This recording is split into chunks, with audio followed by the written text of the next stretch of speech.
Press the bell icon on the YouTube app and never miss another update.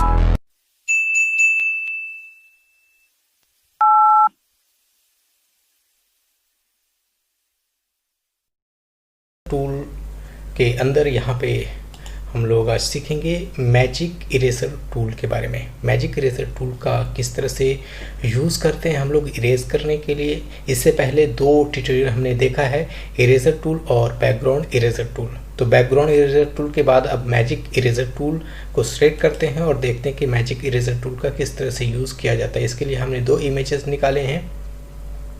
पहली image एक ये है और एक ये है। इसके नीचे बैकग्राउंड हमने ये रखा है और इसके नीचे बैकग्राउंड हमने ये रखा है। तो अब देखेंगे कि मैजिक इरेजर जो है वो करता क्या है और किस तरह से इरेज करना होता है, इसमें किस तरह की चीज़ें होती हैं। तो सबसे पहले देखिए, ये मैजिक इरेजर टूल हमने जब सिलेक्ट किया तो इसकी प्रॉपर्टीज़ ऊपर जो ओपन हुई है, इसमें कुछ सेटिंग्स हम लोगों को करना है। ये टॉलरेंस है 60%, 1 to 100% के बीच में आपको टॉलरेंस रखना होता है। टॉलरेंस मैंने पहले ही बताया है कि आपको जिस कलर को आपको डिलीट करना होता है, उस कलर को और जिस इमेज को आपको बचाना है, उन दोनों के बीच के फासले को दूर करने का या रखने का जो होता है लिमिट, उसी को बोलते हैं हम लोग टॉलरेंस। यानी कि इसमें भी अगर ब्लू कलर हो और ये भी ब्लू कलर है तो दोनों के बीच में अगर थोड़ा सा भी मैच कर रहा है तो टॉलरेंस दोनों को पिक कर लेगा।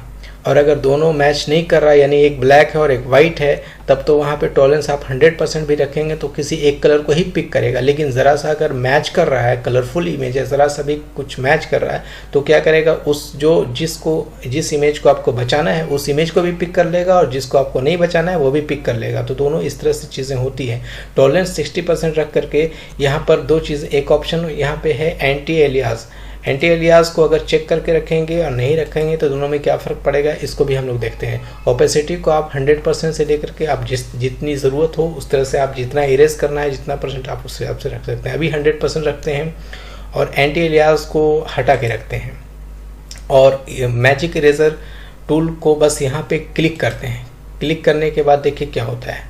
ये जो हमारा जहाँ पे हमने क्लिक किया है, आप अगर इस जो बर्ड्स है इस पर अगर क्लिक करते हैं तो ये जो कलर था ये चला जाता है। ब्लू कलर पे हमने क्लिक किया था तो ये जो ब्लू कलर पहले से था वो हट गया है और ये सिर्फ जो बर्ड्स हैं सिर्फ ये रह गए।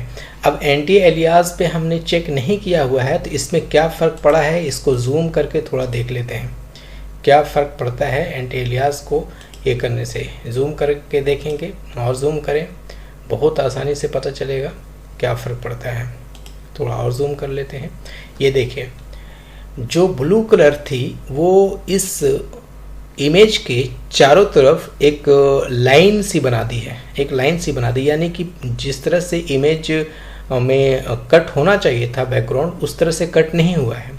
और वही चीज़ अगर कंट्रोल Z कर लें आप और अब ये मैजिक इरेजर टूल को सिलेक्ट करें और एंटी एलियास को आप चेक कर लें, उसके बाद जब इसको क्लिक करेंगे तो फिर देखिए क्या होता है।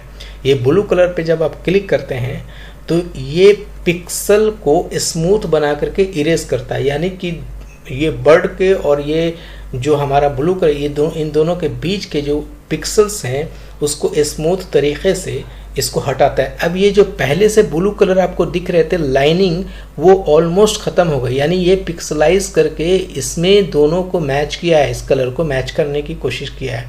तो जो पहले ब्लू कलर दिख रही थी वो नहीं।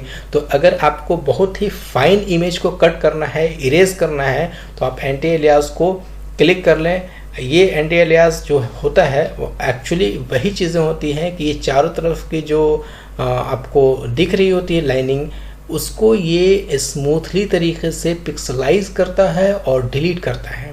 तो इस तरह से आप इसे चेक करके कर सकते हैं। ओपेसिटी को अगर कम करके करते हैं तो क्या फ़र्क पड़ता है ये भी मैं बता देता हूँ। अगर ओपेसिटी 100% है, इसको मैं 50% करके दिखाता हूँ और फिर ये चेक किया हुआ है, इसको भी चेक करके रखते हैं और क्लिक करते हैं। देखिए क्या होता है। 50% रखेंगे तो जो ब्लू कलर हमारा है वो 50% ही डिलीट होगा, 100% डिलीट नहीं हो। जब 100 रखेंगे तो 100% डिलीट होगा।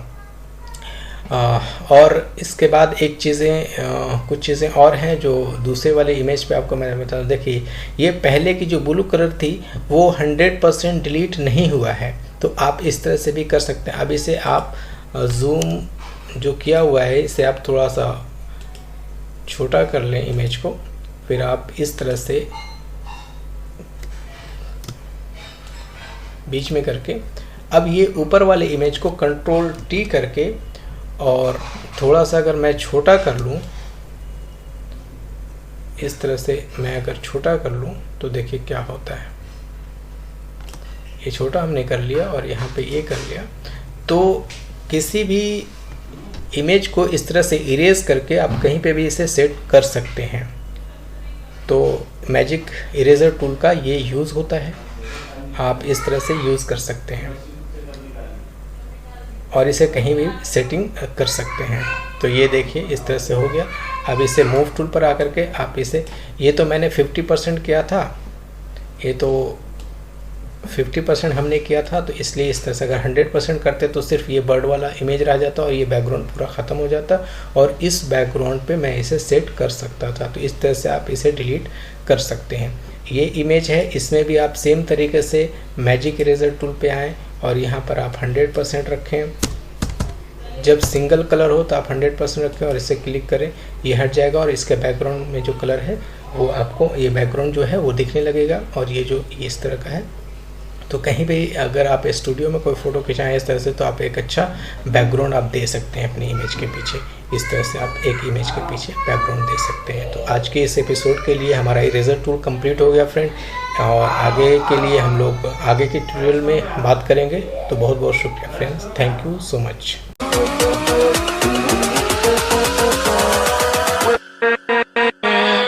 with